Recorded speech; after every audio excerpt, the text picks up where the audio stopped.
Today on the podcast, I'm not going to take a victory lap here, but I made a prediction a while back, and I feel like we're getting closer and closer to that prediction happening. This is kind of, I feel like throughout the year, I've had a handful, maybe 5 like big, pivotal insights and predictions that I feel like I'm the only one talking about, and maybe I sound crazy. This is one of them, and I want to talk about it, and that is the fact that my prediction was that at some point, Meta's VR headsets would have fMRI scanners that scan your brain and can read your mind. And I know that sounds crazy, using AI, of course. But I believe that Meta's going to do that. I hold to that prediction, and I think we're getting closer because there was something very interesting that was announced just recently, and that is the fact that Meta's new AI system can generate images from brain data in milliseconds. Okay, the reason why I also think this is going to be a thing is because when they talk about, they had some really interesting models come out, and they were talking about like how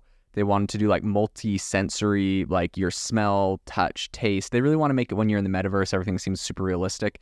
And so they're building technology that does that. And one of the things they mentioned in that was like fMRI scans or like data. And I'm like, well, how are you going to get fMRI data? Well, you're going to have to get it in a device that goes on someone's head. Well, what's the device that goes on someone's head? That's obvious.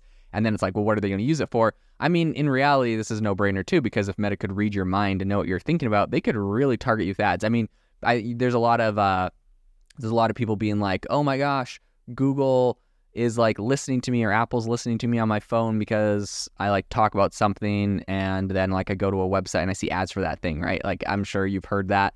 And a lot of people are like, you're a conspiracy theorist, you're crazy. They just know what you want because of like everything else you do. But imagine if they did not have to just figure stuff out. They literally could read your mind and you opted in for some reason. I guess we'll have to figure out why people are going to do that. But in any case, this is where it's going. And today on the podcast, I want to tell you a little bit about this system. So let's dive into it.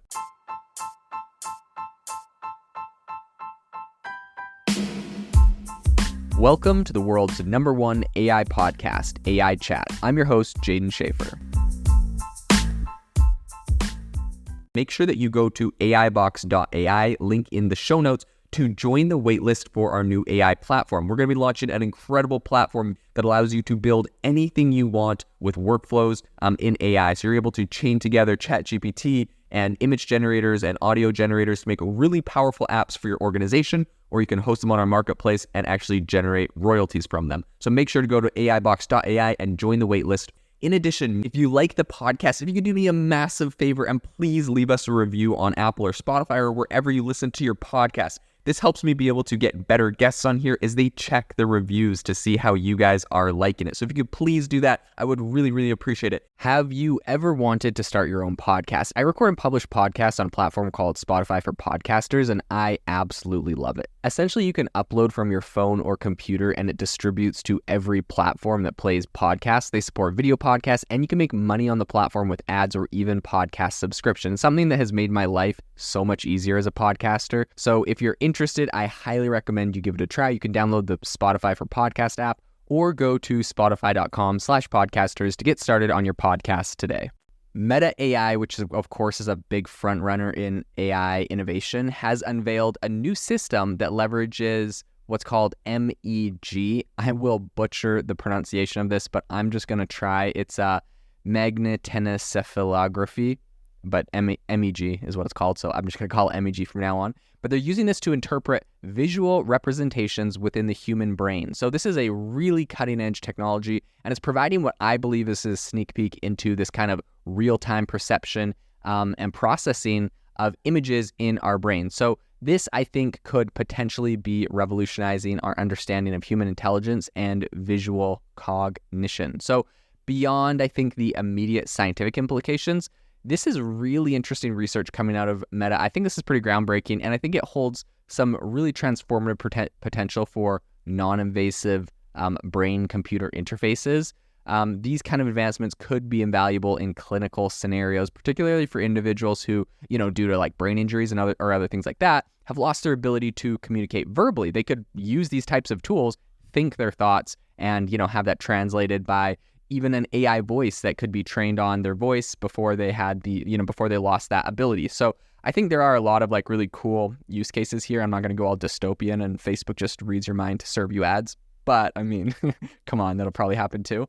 In any case, so Meta's newly essentially introduced system extends from its recent architecture, which was originally crafted for decoding speech perception through MEG signals. And so this is kind of a three-pronged system, and it consists of a couple things. The first is an image encoder. So this component essentially crafts representations of an image without referencing brain data, which is interesting. The second part of this is a brain encoder.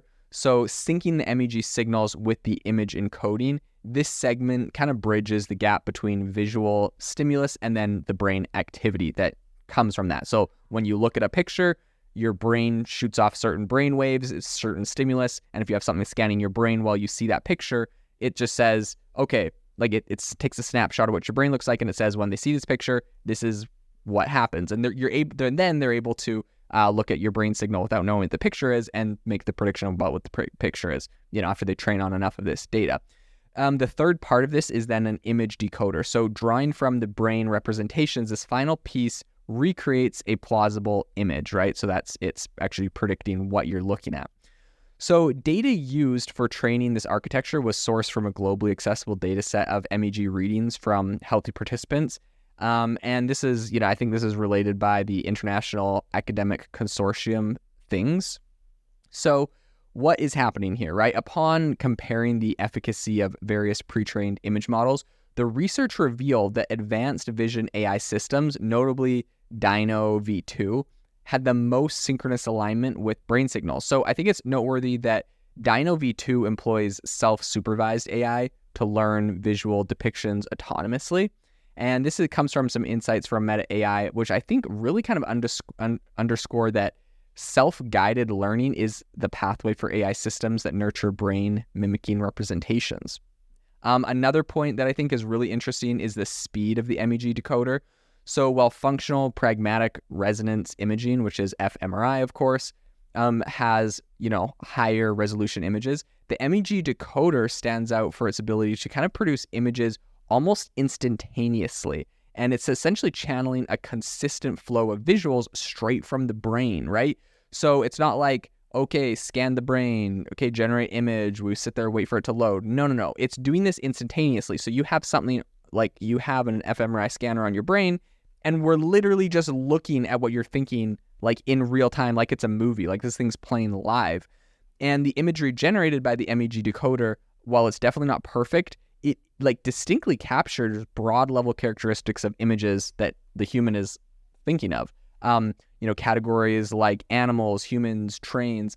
And so I think the precision here kind of wavers more on intricate details. Like if I'm visualizing Elmo, it may not create like a literal version of Elmo exactly how I'm thinking about it, but it's going to create like some version of like a red stuffed animal doing X, Y, and Z, right? So I've seen some like really interesting samples here. I saw one where like essentially they showed a picture of cheese, and then it showed like a plate with like these weird kind of cheese things on it, very similar. I saw another one where it showed it a cat under a blanket. It then the AI generated a cat. Now the cat under the blanket was gray, and the cat it generated was kind of like an orange cat, and it didn't have a blanket on its head, but like it did a pretty dang good job generating a cat. So like it understands the concept that you're thinking. So maybe not like specifically and literally, but pretty dang good. And of course, what I always say with this kind of technology is like, for all the doubters that are like, oh yeah, it's not perfect, like, it just did like a cat, not the exact one. Like these things will just get better. The training will just get better.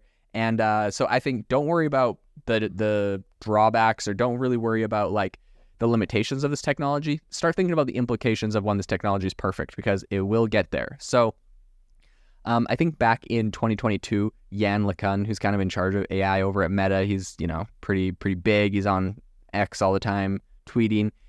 He showcased a novel AI architecture, which is aimed at navigating beyond the constraints of kind of contemporary systems. So I think kind of furthering this momentum, a collaborative effort, which is involving people from Meta AI and also New York University, created something called IJEPA. I think I covered this earlier this year, but essentially this was grounded on the vision transformer. So IJEPA was self-trained to forecast unseen segments of images And this model's capability to grasp abstracted objects representations instead of sticking to pixel-specific data, I think signifies a stride towards AI models that mirror human cognition and local deducting, which I think is essentially the kind of their hypothesis of where this is going to go. So all this to say, very fascinating. We're able to now stick an fMRI scanner on your brain and get a concept of what you're thinking in a real-time video-like feed, which in my mind is absolutely phenomenal, but also kind of terrifying.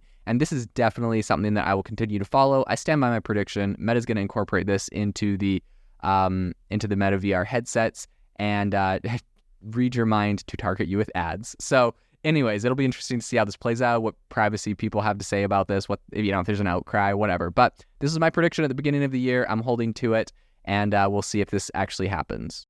This episode is brought to you by Shopify. Forget the frustration of picking commerce platforms when you switch your business to Shopify, the global commerce platform that supercharges your selling wherever you sell. With Shopify, you'll harness the same intuitive features, trusted apps, and powerful analytics used by the world's leading brands. Sign up today for your $1 per month trial period at shopify.com/tech, all lowercase. That's shopify.com/tech.